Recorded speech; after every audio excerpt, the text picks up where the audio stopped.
Well, Spain's Prime Minister has doubled down on his criticism of the attack on Iran by the US and Israel, warning the conflict risked playing Russian roulette with the lives of millions. Pedro Sanchez was responding after US President Donald Trump threatened to cut trade with Madrid over its position on the conflict. Now, tensions between the two NATO allies have risen after Sanchez described the bombing of Iran as reckless and illegal. He's also barred US aircraft involved in the operation from using Spanish naval and air bases.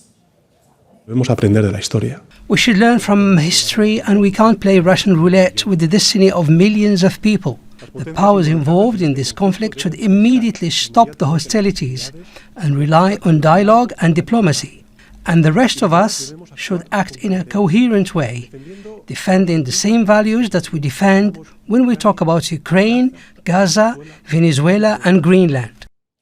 Well, Sonia Gallego joins us now from London, and obviously this is the strongest condemnation yet from a European leader against Donald Trump's conflict that he began against Iran. Can you just talk us through some of the consequences of these statements?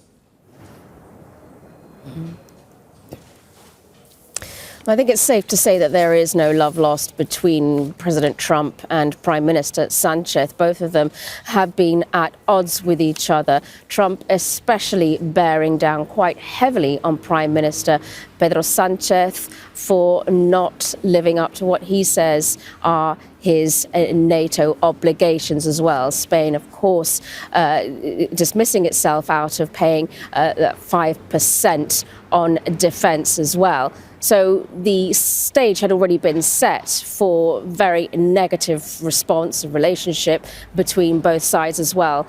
But Pedro Sanchez is perhaps not a leader to back down from a fray as well. He indeed insisted his objective was really that to international order as well, underlining that you can't just commit one illegality in the place of another as well. He underlined this. He said that this is the position that Spain would take regardless of the conflict, whether it was in Ukraine or Gaza as well.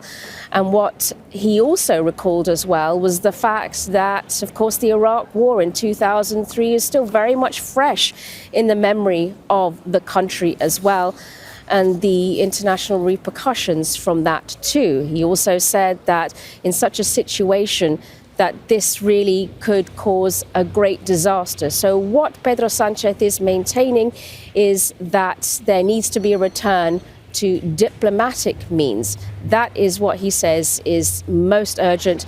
And of course, that Spain would apply and certainly send out its support to its allies in the region, but certainly not when it comes to any combat missions. Okay, thank you so much for that, Sonia. Sonia Gallego for us in London.